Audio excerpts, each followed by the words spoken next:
right, welcome to episode 101 of Build That House with me, Jim. It's pretty early in the morning and it's pretty cold. You can see everything's really frosty here. And just sparked up ye old compressor. And my helper will be here shortly with the crane. And with any luck, we're gonna get this ladder up there.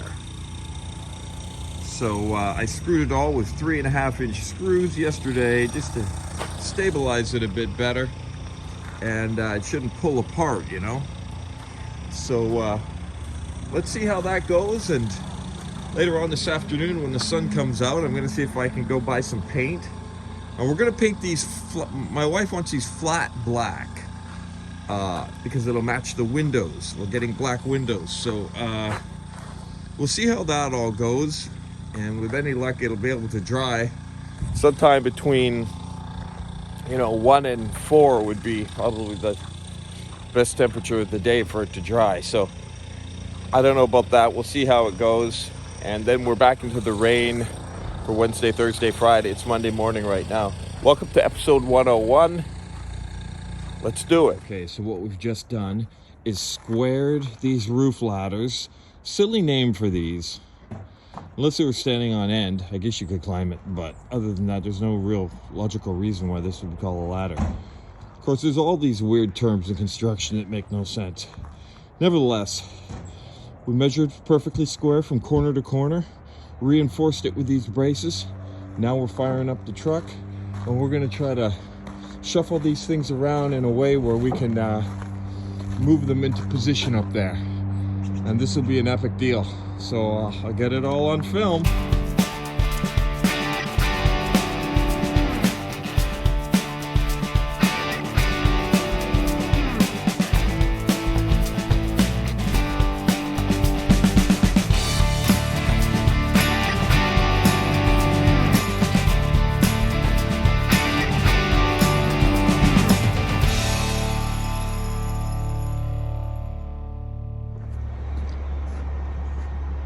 Very difficult to see anything, but the first ladder is in position. We're gonna do the second ladder now.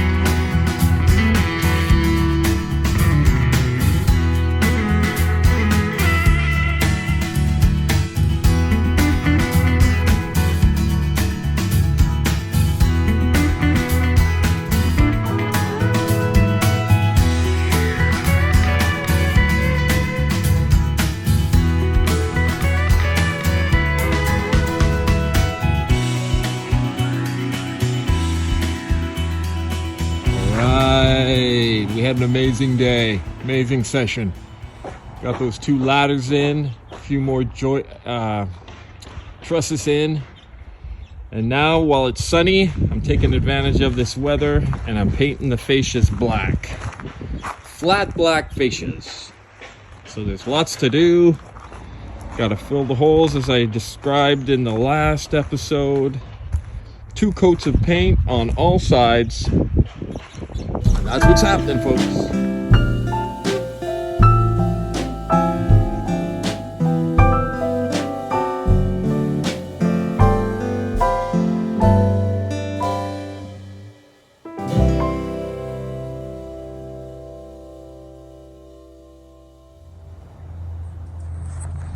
Oh, well, that was a great day. I tell you, it feels like you grind and grind and grind away and nothing happens. Sometimes for a week or two. And then in a period of one day, you go, wow, that made a difference. Check this out.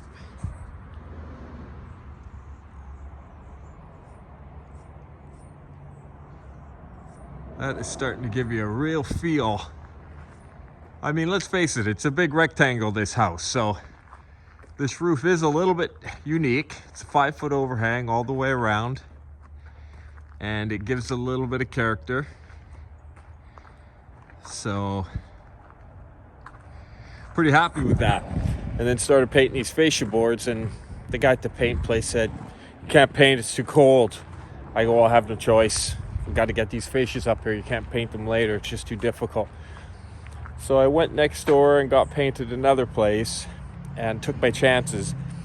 And I just painted in the sun, and it was drying up. 15-20 minutes it was drying up. This is all dry. Looks really good.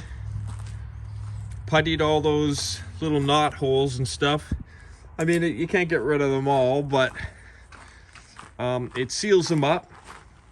And one of the most important things to remember about painting fascias is you have to paint both sides, because the moisture can actually get through the back and push the paint out the front. So all surfaces have to be done twice. A lot of painting, but you know what? If you spend the appropriate amount of time preparing and doing it right, hopefully down the road you won't have any problems later on when you're old and gray. So anyway, very happy with today. Look forward to tomorrow. And it's just one of those days.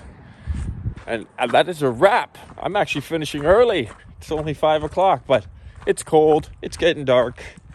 I'm done.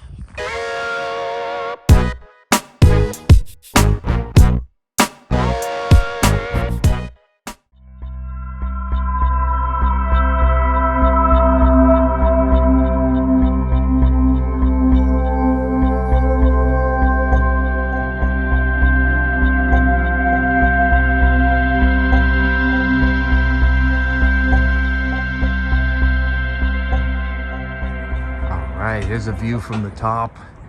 We are flying this afternoon. Going up every 10 minutes, a new truss.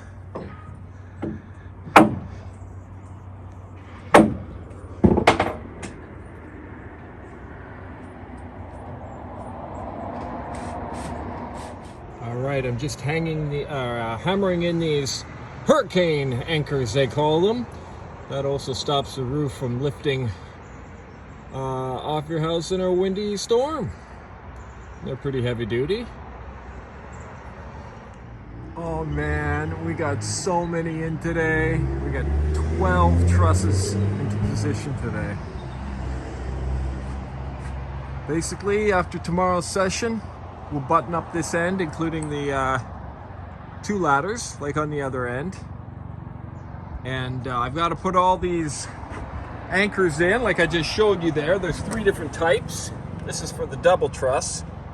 There's one's for a single truss, and then another kind of like butterfly looking one that I'll show you later. So lots of nailing stuff on to hold everything into position. But very great day. Just super pleased to see all this come together so nicely. Okay, basically this is the single version.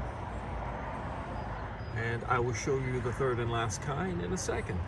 Okay, this is what the third and final type of hurricane anchor looks like. So there's 3 kinds. You got the double. You got kind of one that attaches from the side. And then you got basically the same as the double, but in a single version. And those are basically all the way down the line. Essentially holding your roof down to the building.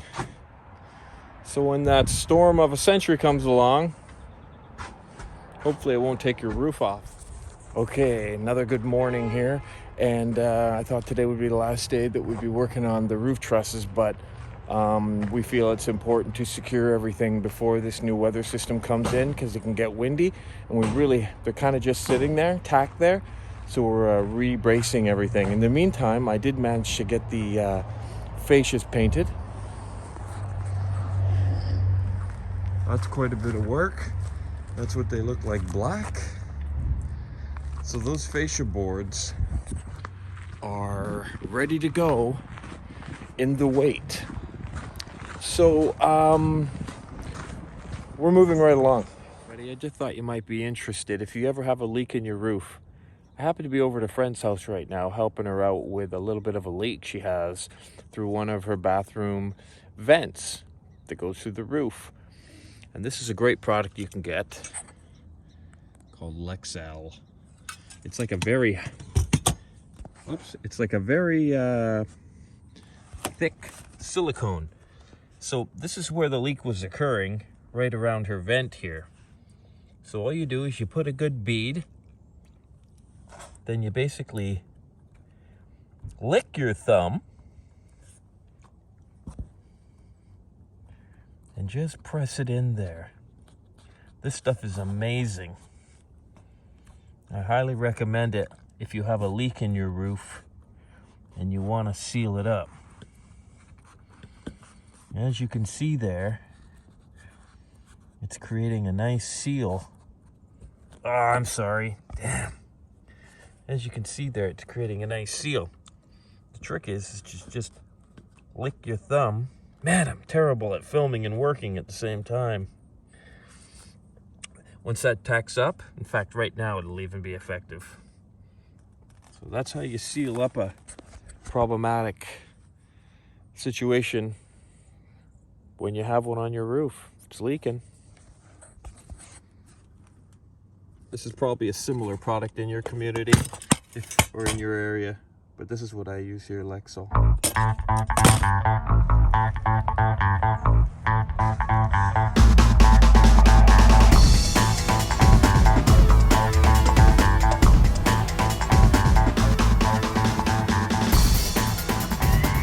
All right, that's the end of episode 101. Thanks for joining me here at Jim's Build That House. And next episode, we're going to finish that end of the roof up there. Get all that buttoned up. Then we'll start sheeting this upper floor and sheeting the roof and get the under the metal roof membrane on. And that membrane will be waterproof, so this house will remain dry at that point. And I look forward to that in subsequent episodes. We'll see you in episode 102.